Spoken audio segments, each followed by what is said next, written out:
बहुत गरम मसाले से बना हुआ भोजन और अत्यंत खट्टी चटनी, जैसे इमली की है, कच्चे आम की चटनी है, और मांस।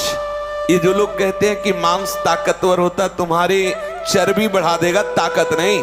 ताकत कहते हैं संकल्प शक्ति को। ताकत शरीर शक्ति प्रधानता नहीं होती। संकल्प शक्ति का एक महात्मा पूरे समुद्र को अंजुलि में पी गया। देखो, संकल्प शक्ति, शरीर की शक्ति एक सीमित शक्ति है, संकल्प शक्ति एक महान शक्ति है। जो ब्रह्मचर्य से युक्त होता है उसकी संकल्प शक्ति बढ़ती है। भले आप मांस खा के मोटी चर्बी और आप व्यायाम करके दिखा सकते हैं कि देखो मैं ब्रह्मचर्य क्षीण करता हूं लेकिन बलवान हूं, लेकिन आप आत्मशक्तिहीन है, उसकी संकल्प शक्ति बढ़ती है।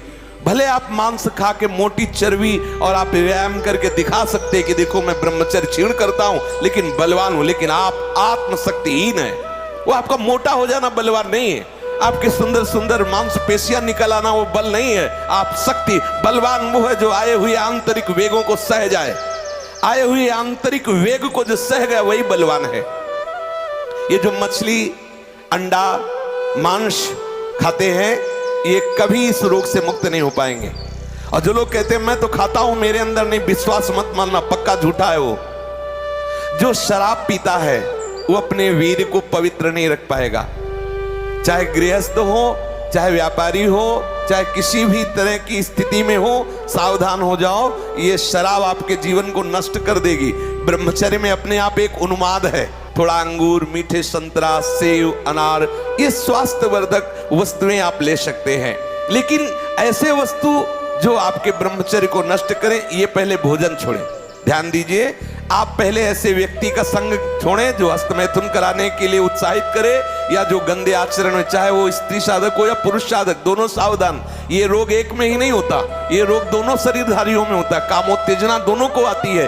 गंदे संग के कारण दोनों साधक गंदी आचरण कर बैठे हो, दोनों इस रोग से पीड़ित होते। पुरुष तो इस रोग को प्रकट कर देता है, माताएं बहनें इस रोग को प्रकाशित नहीं कर पाती, लेकिन पीड़ित होती है इस रोग से। यदि सावधान उपासक न चले तो चाहे स्त्री शरीर हो चाहे पुरुष शरीर, उसको कष्ट होता है। दूसरी बात इसमें सहयोग है 4 बजे उठना। ये जो लोग सुबह 8 बजे तक 9 बजे तक सोते रहते हैं और सोचते रहते हैं कि हम ब्रह्मचर्य रह पाएंगे या स्वप्न दोष से निकल पाए, कभी नहीं हो सकता। भगवान सूर्य जब उदय होते हैं तो आपकी आत्मशक्ति नष्ट होने लगती है। यदि आप उठ करके उनका स्वागत न करें, अर्घ्य न दें, प्रणाम न करें, जग कर भगवान नाम जप न करें।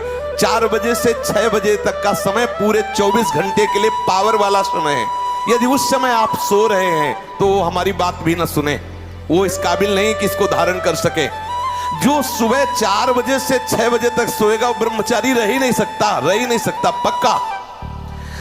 कुछ लोगों को लगता है कि 1-2 बजे ही स्वप्न दोष हो जाता है, 4 बजे की आवश्यकता नहीं। तुमने गलत आदतें की, तुमने अपनी नस नाड़ियों को इतनी घर्षण शक्ति से कमजोर कर लिया है कि रोकने की क्षमता नहीं रखी। तो आपको उदास नहीं होना, ऐसा भोजन छोड़ो, ऐसा संग छोड़ो और 4 बजे जगो।